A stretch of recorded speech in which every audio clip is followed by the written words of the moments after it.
Akala ko noon kapag may mabait kang asawa at responsable, sapat na yon para maging masaya ka. Pero nagkamali ako.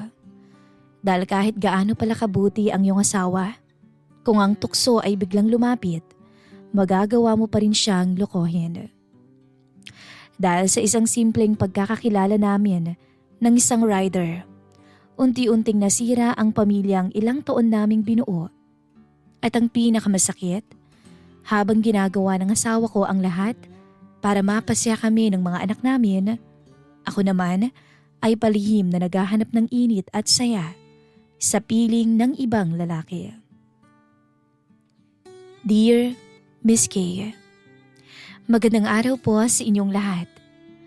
Ibabahagi ko lang sa channel mo ang naging affair ko sa isang rider, si Rico. Ako nga po pala si Melanie, 36 anyos, may asawa at 2 anak. Hindi ko akalaing darating sa punto ng buhay ko na ako mismo ang sisira sa pamilyang matagal naming binuo ni Danilo. Masaya naman kami, Miss Kay. Hindi marangya ang buhay pero nakakasurvive naman sa araw-araw. Sa isang maliit na apartment sa Maynila kami nakatira. Ako ay nagtatrabaho bilang call center agent habang si Danilo ang naiiwan sa bahay para mag-asikaso at mag-alaga sa mga bata. Nawalan kasi siya ng trabaho matapos magsara ang pinapasukan niyang warehouse. Kaya naman napagpasyahan namin na siya na lang ang mag-alaga sa mga bata at ako na ang magtrabaho. Total ay mas malaki rin naman ang kinikita ko sa kanya. Noong una, nahirapan siyang tanggapin iyon bilang isang lalaki. Madalas siyang tahimik habang kumakain. Halata akong nasasaktan siya sa sitwasyon namin. Pero kalaunan, natutunan niyang akuin ang gawain sa bahay, habang ako ang bumubuhay sa pamilya. At doon lalo akong humanga sa asawa ko. Gigising ako ng alas 6 ng gabi para maghanda sa trabaho. Madalas nakahain na ang pagkain ko. Malinis na ang bahay, nakatupi na ang mga damit, pati assignment ng mga anak ko, siya ang tumutulong. Kumain ka muna bago umalis. Lagi niyang sinasabi, mag-iingat ka sa biyahe ha? Yung bag mo ibigay mo na agad kung sakaling may mang-hold up sa'yo. Mas mahalaga ang buhay. Alalahanin mo kami palagi ng mga anak mo. Lagi niyang paalala sa akin. Madalas naiisip ko ang swerte ko kay Danilo. Sa mister ko, dahil nakaya niyang gawin ang lahat ng gawaing pambabae. Mas malinis pa nga ang bahay kung tutuusin kumpara noon at mas active ang mga bata ngayon. Pero siguro nga, tao lang pala talaga tayo. Kahit gaano kabait ang isang tao, may pagkakataong matutokso ka kapag hinayaan mong mangibabaw ang kahinaan mo. Lalo na kung ang tuksong lumapit ay hindi mo mahindian. Nagsimula lahat sa simpleng pag-book ko ng rider pa uwi. Alas 2 ng madaling araw noon nang makauwi na ako galing trabaho. Pagod na pagod ako dahil toxic ang account namin. Halos maubos ang boses ko kakapaliwanag sa mga customer na galit. Pagkalabas ko ng building, mabilis akong nag-book ng motor dahil wala nang masakyan. Ilang minuto lang, may tumanggap agad. Rico is on the way. Pagkarating niya, agad kong napansin ang itsura niya. Matangkad, moreno, maaliwalas ang mukha kahit madaling araw na. Nakasuot siya ng itim na jacket at nakangiti agad pagkakita sa akin. Ma'am Melanie? Tanong niya. Oo, good morning po. Napangiti ako ng bahagya. Magalang kasi siyang magsalita. Habang bumabiyahe kami pa uwi, tahimik lang ako sa likod niya. Pero ewan ko ba kung bakit, napansin ko kaagad na mabango siya. Kahit pawisan ng kaunti, dahil siguro sa maghapong pasada. Pagdating sa apartment, mabilis na akong bumaba. Salamat, sabi ko habang inaabot ang bayad. Walang anuman ho. Ingat po palagi sa work. Simple lang iyon. Wala naman talagang ibig sabihin eh. Pero makalipas ang ilang araw, siya ulit yung naging rider ko. Nagkataon na naman na parang sinasadya na ng tadhana. "Ma'am, kayo ulit." Nakangiti niyang sabi. "Oo nga eh, swerte ko yata sa inyo ah." Napatawa ako ng mahina. Matagal na rin kasi noong may lalaking nagbibiro sa akin. Kay Danilo kasi, bihira na kaming mag-usap ng matagal dahil pagod kami pareho sa buhay. Siya sa bahay, ako sa trabaho. Habang tumatagal, Miss Kay, palagi ko nang natatapat si Rico. Hanggang sa naging komportable na ako sa kanya. Minsan, nagtatanong siya tungkol sa trabaho ko. "Hindi ba nakakapagod yung ganyang trabaho, ma'am? Laging puyat." Naku, sanay na ako dyan. "Parang di rin puyat ang trabaho mo ah." Biro ko din sa kanya kaya natawa to. "Kayo po, may pamilya ka na?" Tanong ko. "Wala pa. Hirap pa bumuhay ngayon. Napakamahal ng mga bilihin. Baka kulang pa yung sahod ko." Doon nagsimula ang madalas naming kwentuhan. Minsan bago ko bumaba ng motor, sasabihin niya, "Ingat ma'am. Mag-iingat kayo palagi." Simple lang naman pero ewan ko ba kung bakit parang may kakaibang saya akong nararamdaman. Para akong dalaga na kinikilig dahil lang doon. Isang gabi, malakas ang ulan. Halos walang mabook na rider. Mabuti na lang at si Rico ulit ang nakakuha ng booking ko.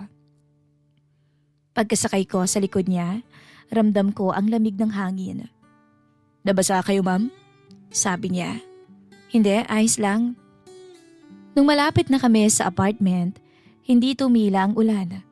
Kaya pareho muna kaming sumilong sa maliit na waiting shed malapit sa kanto namin. Doon mas napahabang usapan namin.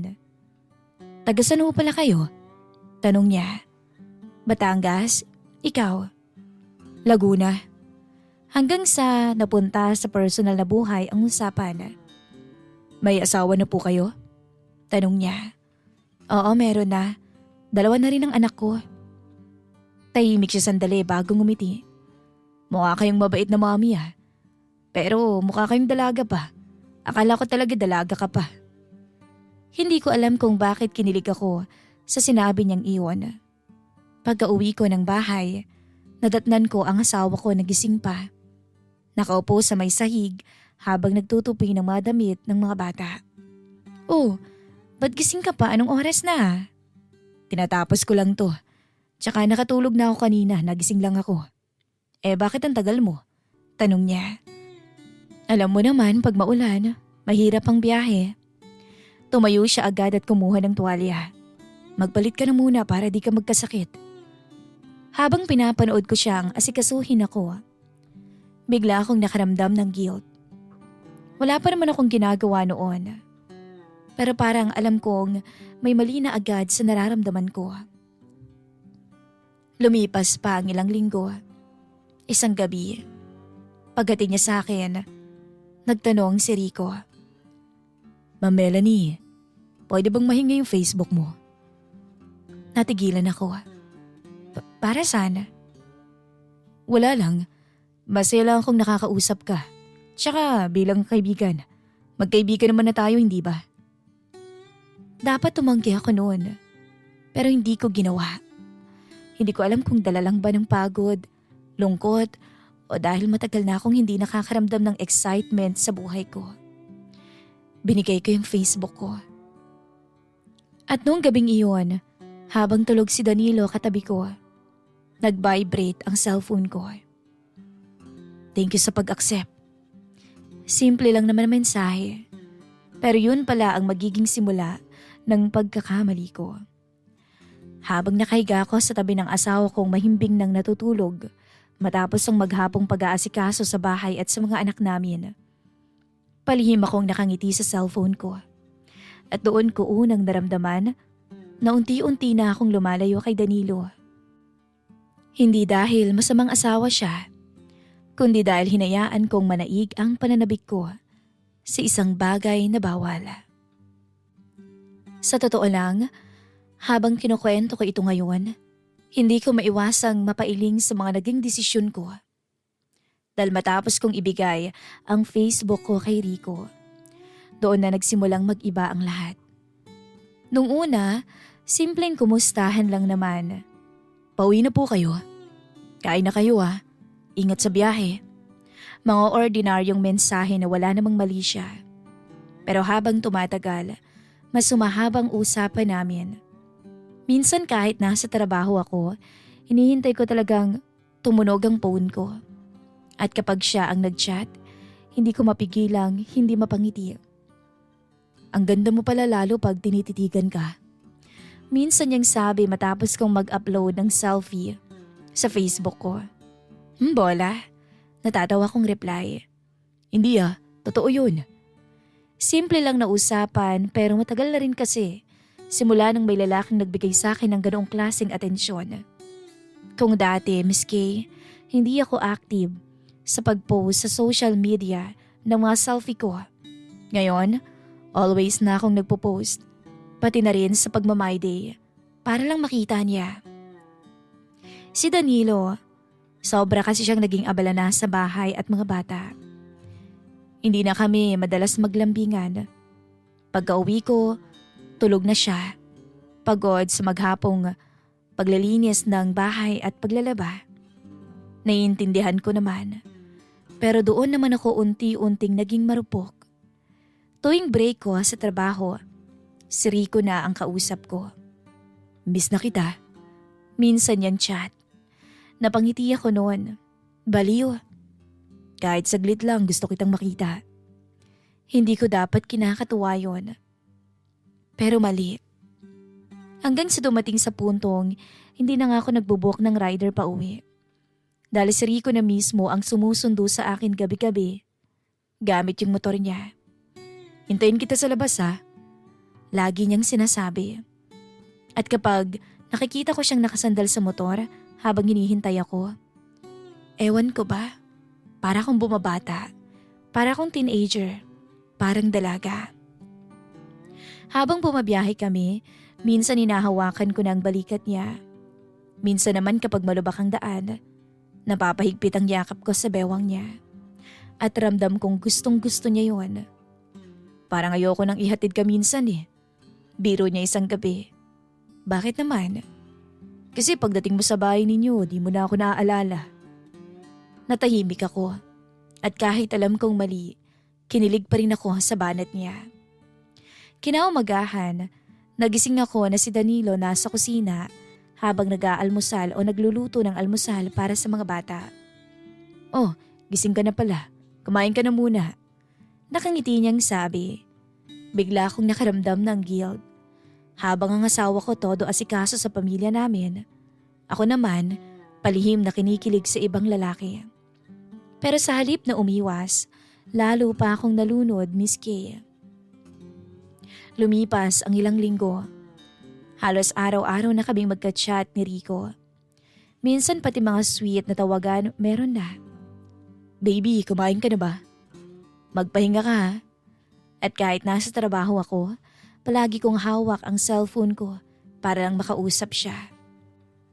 Napansin na rin ng ibang mga office mate ko ang kakaibang glow ko.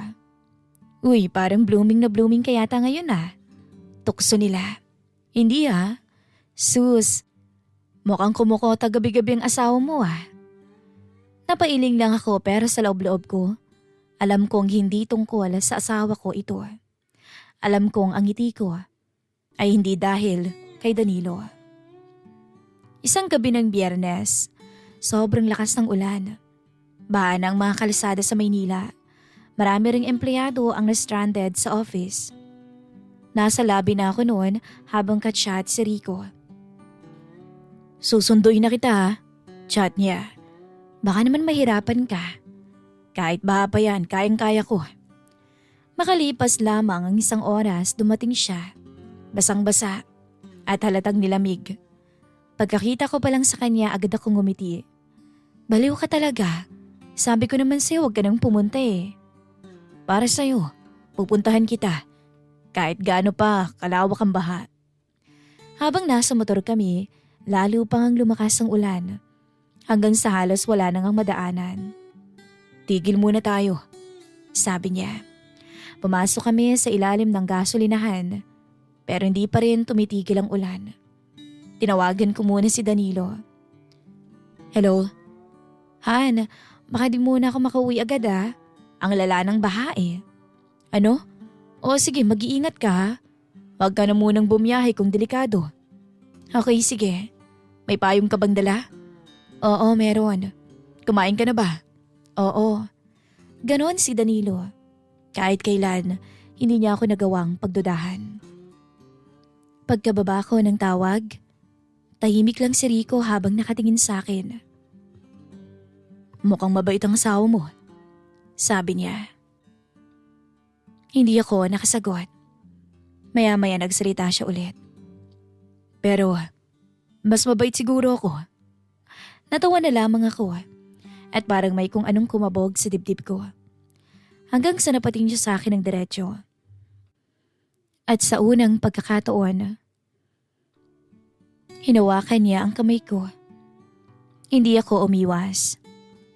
Melanie, mahina niyang sabi. Hindi ko alam kung dala ba ng ulan, lamig o pananabik na matagal ko nang itinago. Pero naggabing yun, sumama ako sa kanya, Miss Kay.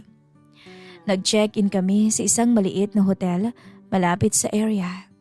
Habang naglalakad kami papasok, sobrang lakas ng tibok ng dibdib ko. Pakiramdam ko, bawat hakbang ko mas lalo kong tinatalikuran ang pamilya ko. Pagkapasok sa kwarto, pareho kaming tahimik. Malamig dahil sa aircon. Naririnig lang namin ang malakas na ulan sa labas at ang mahinang ugong ng aircon. Pwede ba? Tanong niya habang nakatingin sa akin. Sana doon na ako umatras. Sana napigilan ko pang sarili ko. Pero hindi. Dahil ako mismo ang lumapit sa kanya. At nang yakapin niya ako, tuluyan nang bumigay ang lahat ng pagpipigil ko. Doon una kong natikman ang labi niya. Sabay kami nag-shower noon. At doon sinulit namin ng sandali. Oo, Miss Kay. Kinalimutan ko ang asawa ko ng mga oras na yon. Dalang nasa isip ko lamang noon ay mapunan ni Rico ang ilang araw ko ng pananabik sa kanya. At ang init na nararamdaman ko sa kanya mula nang makilala ko siya. Halos mawala ako sa sarili ko noon dahil sa tindi ng tinatamasa ko. At sa gabing iyon, unang beses akong nagtaksil kay Danilo. Habang ang asawa ko'y nasa bahay, walang kaalam-alam na hinihintay ako makauwi ng ligtas. Ako naman ay nasa piling ng ibang lalaki dahil sa pagnanasa at maling damdaming hinayaan kong lumalim. Habang tumatagal, mas lalo kong napapatunayan na kapag nasimulan mo ng magsinungaling sa taong mahal mo, sunod-sunod na ang magiging kasalanan mo. Matapos ang gabing iyon, kasama si Rico, hindi na yun nasundan pa ng katahimikan dahil naulit pa at mas lumala pa nga. Sa una kasi akala ko isang beses lang mangyayari. Akala ko dala lang yun ng lungkot, ng pagod at ng kahinaan ko bilang babae. Pero hindi. Dahil matapos naming matikman ang isa't isa, mas lalo kaming naghanap ng pagkakataon. Halos gabi-gabi na niya ako sinusundo sa trabaho at halos gabi-gabi na rin akong may dahilan kay Danilo. Mahal, baka maliit ako may meeting eh. O kaya naman, may system issue kami. Kung ano-ano na lang ang naiisip kong dahilan. At si Danilo, paniwalang paniwala. Habang siya'y nasa bahay, nag-aalaga ng mga bata, nagluluto, naglalaba. Ako naman, nasa piling ng ibang lalaki. Unti-unti ko na rin napapabayaan ang mga anak ko. Dati kahit pagod ako, kinukumusta ko pang assignment nila. Nakikipaglaro pa ako kahit sandali bago matulog. Pero habang tumatagal, si Rico na ang laman ng isip ko. Pag-uwi ko, dahil tulog ng mga bata, hindi ko na sila nakakausap. At pagkagising ko naman, wala na sila dahil nasa school na. Isang araw, pagka-uwi ko, pagkapasok ko sa kwarto, nadatnan kong katabi ni Danilo ang bunso naming anak habang yakap-yakap niya ito sa pagtulog. Parang may kumurot sa puso ko.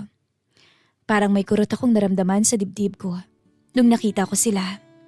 Dahil alam kong habang ginagawa ni Danilo lahat para maging mabuting ama, ako naman unti-unting nagiging masamang asawa at ina. Pero kahit ganoon, hindi ko pa rin mapigilang iwasan si Rico. Kapag hindi kasi kami nagkikita, hinahanap ko na siya. Miss na kita. Chat ko pa minsan. Puntahan kita bukas. Reply niya kaagad. At kahit alam kong mali, sumasama ako. Pakiramdam ko kasi, buhay na buhay ako kapag kasama ko siya. Iba ang atensyon niya. Iba siya kung paano niya ako tingnan. At pakiramdam ko, babaeng babae ako sa paningin niya. Hanggang sa isang araw, bigla akong nakaramdam ng matinding konsensya. Tanghali na ako nagising noon. Nakita akong nagsundo si Danilo sa mga anak namin sa eskwela dahil umuulan. Basang-basa siya noon. Parang doon ko lang ulit nakita kung gaano kabuti ang mister ko. Kinabukasan, nung magising ako, nagluluto naman si Danilo habang gumagawa ng assignment ang mga bata. Araw ng Sabado noon. Mama! Sigaw agad ng bunso namin sa bayakap sa akin. Bigla akong nakaramdam ng lungkot. Kailan nga ba ako huling naging present sa pamilya ko? Kailan ba ako huling umuwi nang walang kasinungalingang baon-baon? Ilang araw akong hindi nagpakita kay Rico. Hindi rin ako masyadong nagre-reply sa mga chat niya. Dumaan ako sa grocery matapos ang trabaho ko isang araw. Bumili ako ng fried chicken, ice cream, at kung ano-ano pa. Paboritong pagkain ng mga anak ko. Pag-uwi ko, gulat na gulat si Danilo. Oh, parang may handaan na. Natatawa niyang tanong. Ngumiti ako habang inaayos ang mga pagkain sa mesa. Wala lang, namiss ko lang talaga kayo. At syempre sahod na. Masayang masaya ang mga bata habang kumakain. At habang pinapanood ko silang nagtatawanan, lalo naman akong inuusig ng konsensya ko. Pagkatapos kumain, natulog na ang mga bata. Kami na lang dalawa ni Danilo ang naiwan sa may sala. Tahimik lang siya habang umiinom ng soft drinks. Mahal, mahina akong sabi. Sorry baka kasi nagtatampo ka na. Puro na lang ako trabaho. Ngumiti siya ng bahagya. Hindi naman. Naiintindihan naman kita. Tumahimik siya sandali bago nagsalita ulit. Pero akala ko may ibang lalaki ka na eh. Parang may biglang tumusok sa dibdib ko. Napatingin ako agad sa kanya. Naisip mo yon? Napakamot siya sa ulo tsaka ngumiti. Siyempre minsan naiisip ko. Madalas wala ka eh. Tapos minsan parang ang layo mo na.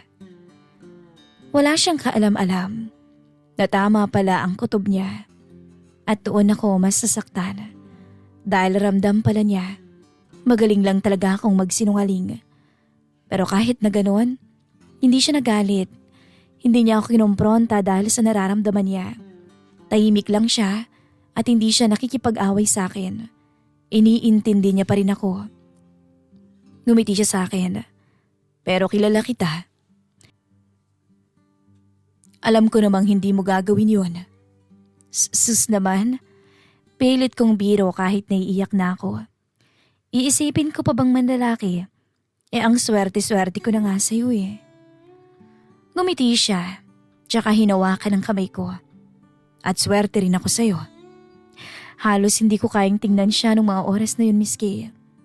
Dahil alam kong hindi ko deserve ang kabaitan niya. Nang gabing yun, matagal kaming nag-usap. Magkatabi kami habang nanonood ng TV. At nang gabing iyon, naging malapit ulit kaming dalawa bilang mag-asawa. Yakap-yakap niya ako ng mahigpit habang magkatabi kami. Ramdam ko ang pagmamahal niya. Ramdam kong masaya siya dahil sa pakiramdam na bumalik ako sa kanya. Pero habang magkadikit ang katawan naming dalawa, ibang lalaki naman ang nasa isip ko. Si Rico. Mukha niyang naiisip ko. Boses niya ang naririnig ko. At nung halikan na niya ako at may nangyari sa amin, doon ko lalong na-realize na may malaking mali na talaga sa akin. Dahil kahit kasama ko ang asawa kong mabait at tapat, hindi na ako kontento.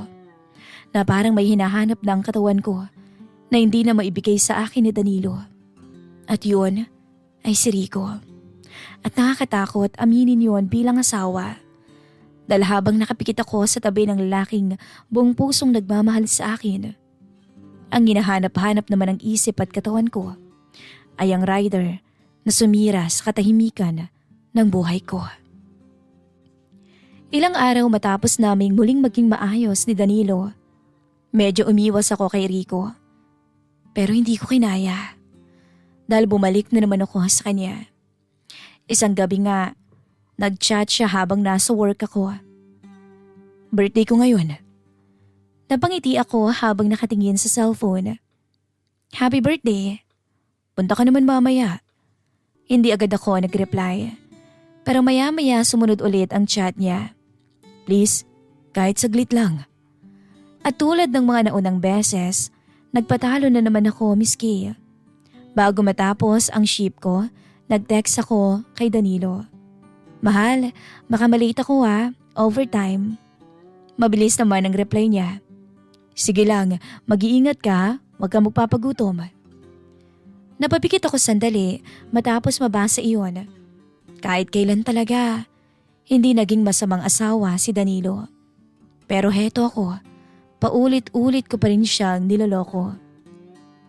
Pagkalabas ko ng building, naghihintay na si Rico sa labas gamit ang motor niya. Nakangiti agad siya paglapit ko. Birthday boy, biro ko pa. Tara na. Habang bumabiyahe kami, mas maigpit ang yakap ko sa kanya.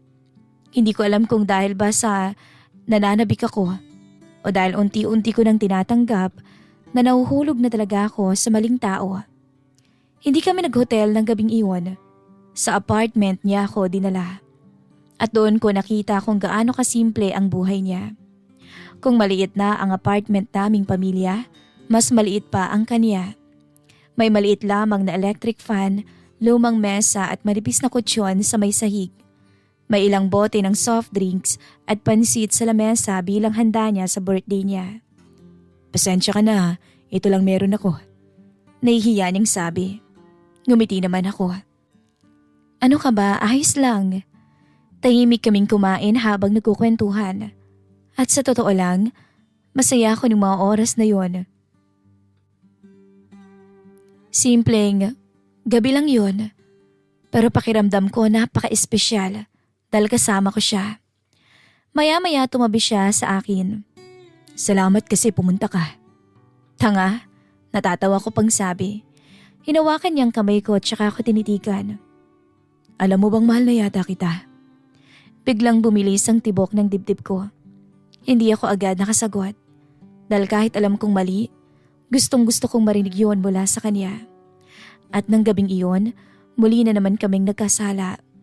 Habang umuugong ang mahinang electric fan sa maliit niyang apartment, tuluyan na naman akong nalunod sa maling relasyon namin. Pagkatapos, tahimik kaming magkatabi. Habang nakahiga ako sa manipis niyang kutsyon, bigla akong naisip si Danilo at ang mga anak ko. Ano kayang ginagawa nila ngayon? Tulog na kaya sila? Hinihintay kaya ako ni Danilo katulad ng madalas niyang gawin? Pero mabilis ko rin tinulak palayo ang mga tanong na iyon dahil duwag ako noon. Mas pinili kong sarilinin ang kasiyahang alam kong may kapalit. Bandang 4:00 na ng madaling araw nang ihatid ako pauwi ni Rico. Tahimik lang ako habang nasa likod ng motor niya. Pakiramdam ko may kakaibang mangyayari. At tama nga ako. Pagdating ko sa apartment, nadatnan kong bukas pa ang ilaw. Pagkapasok ko, nakita ko si Danilo. Nakaupo sa may sala. Hindi siya tumingin sa akin pagkapasok ko. Mahal, mahina akong tawag. Dahan-dahan siyang tumingin sa akin. Overtime? Parang nanlamig ang buong katawan ko. Dahil parang may kakaiba sa kanya. Oo. Overtime. Tumawa siya ng mahina. Pero hindi masaya. Nakausap ko si Jenny. Si Jenny, ang isa sa mga katrabaho ko. Kanina pa raw kayo nag-out. Hindi naman daw kayo nag-overtime. Hindi ako agad nakapagsalita. Parang biglang natuyo ang lalamunan ko. Mahal? Saan ka galing? Tahimik lang ako. Sinong kasama mo? Hindi ko siya matignan ng diretsyo. At doon ko unang nakita si Danilo na galit at may luha sa mga mata. Ginagawa ko naman lahat para sa iyo ha. Para sa atin. Bakit kailangan mo akong lukohin? Nanginginig niyang sabi. Parang dinurog ang dibdib ko sa mga salitang yun. Pero hindi ako makasagot. Dahil totoo. Totoong may lalaki ako. Totoong niloko ko siya. At kahit anong paliwanag ko, alam kong wala nang saysay yun.